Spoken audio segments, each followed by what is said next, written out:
Black fungus के मरीजों की संख्या में बढ़ोतरी होती जा रही है। अब तक उज्जैन में करीब 18 मरीज भर्ती किए गए हैं। जिले में ब्लैक फंगस इन्फेक्शन का खतरा बढ़ रहा है। इस बीमारी से निपटने के लिए आरडी गार्डी मेडिकल कॉलेज में शुरू की गई 15 बेड की म्यूकोरमाइकोसिस उपचार यूनिट 2 दिन में ही छोटी पड़ गई और इसकी क्षमता बढ़ाना पड़ रहा है। शनिवार को अस्पताल में ब्लैक फंगस इन्फेक्शन के 18 मरीज भर्ती थे। इनमें से 2 मरीज कोरोना पॉजिटिव पाए गए थे। वहीं जांच की स्थिति गंभीर बताई जा रही है। उज्जैन के आरडी गार्डी मेडिकल कॉलेज में म्यूकोरमाइकोसिस वार्ड की शुरुआत की गई थी। शुक्रवार को 12 मरीज भर्ती थे, जो बढ़कर शनिवार को 18 हो गए हैं। यूनिट की शुरुआत में 15 बेड की व्यवस्था की गई थी, लेकिन मरीजों की बढ़ती संख्या के चलते यहां बेड व्यवस्था भी बढ़ा दी गई है। इधर कोरोना के मरीजों के मामले अभी थमे नहीं है। ऐसे में आने वाले दिनों में ब्लैक फंगस के मरीजों की संख्या और बढ़ने की आशंका है।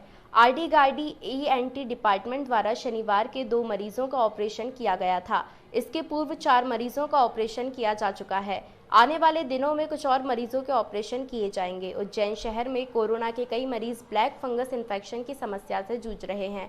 सांसद अनिल फिरोजिया ने बताया कि उज्जैन जिले में ब्लैक फंगस से लड़ने के लिए तैयारी कर ली गई है। हालांकि अभी दवाई और इंजेक्शन की उपलब्धता कम है, जिसे जल्द ही पूरा कर लिया जाएगा। माननीय मुख्यमंत्री जी ने यह चिंता व्यक्त करी है और इसका इलाज भी चालू कर दिया है।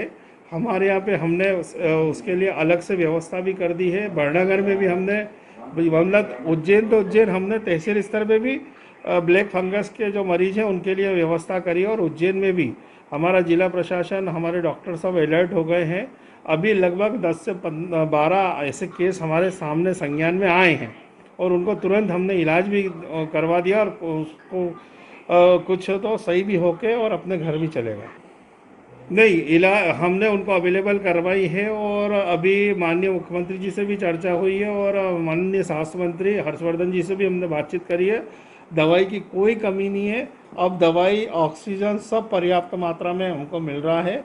इसी आप अभी भी देख रहे हो कोई शिकायत नहीं। ब्लैक फंगस के जरूर इंजेक्शन, उसमें ज़्यादा इंजेक्शन लगते हैं तो 1-2 नहीं मिले तो वो भी हमने अवेलेबल करवा दिया। देखिए, ब्लैक फंगस का निश्चित रूप से प्रभाव जो है यहाँ पर है उज्जैन में, और एक नया वार्ड भी हमारे द्वारा आरडी गार्डी में इसके लिए बनाया गया था। उसमें भी मरीज आ गए। अभी तक की जो हमारी जानकारी है, लगभग 15-20 मरीज जो हैं ऑलरेडी हैं, जो थोड़े सीरियस टाइप के हैं ब्लैक फंगस के।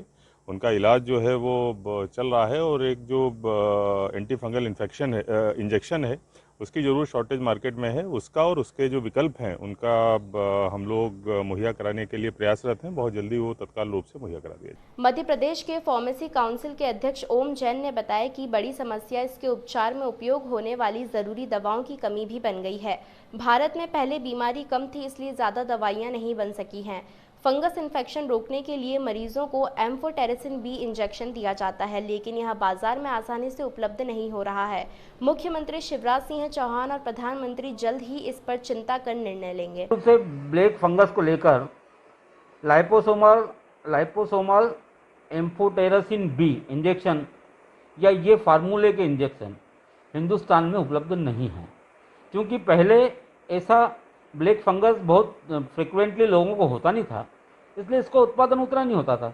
क्योंकि एकदम ब्लैक फंगस आया है हिंदुस्तान में और हमारे उज्जैन में भी देखने में आ रहा है, तो चूँकि उसकी एम्पुल की वायल की उपयोगिता बड़ी है और उसका निर्माण सीमित था, इसके कारण अभी स्थितियाँ उसके मामले में उपलब्धता ठीक नहीं है। शासन प्रशासन और माननीय प्रधानमंत्री जी और माननीय मुख्यमंत्री जी और पूरे राष्ट्र के सारे लोग इस विषय को लेकर संज्ञान में अपने लिया है और सब कोशिश कर रहे हैं कि तुरंत ये जो इंजेक्शन है, एक पोसाकोनाजोल है, एक आइसाकोनाजोल है, एक लाइपोसोमल एम्फोटेरेसिन B है, इन इंजेक्शनों की और इनकी गोलियों की उपलब्धता और समाज को तुरंत मरीजों को मिलने लगे, उसके लिए भरपूर प्रयास हो रहे हैं।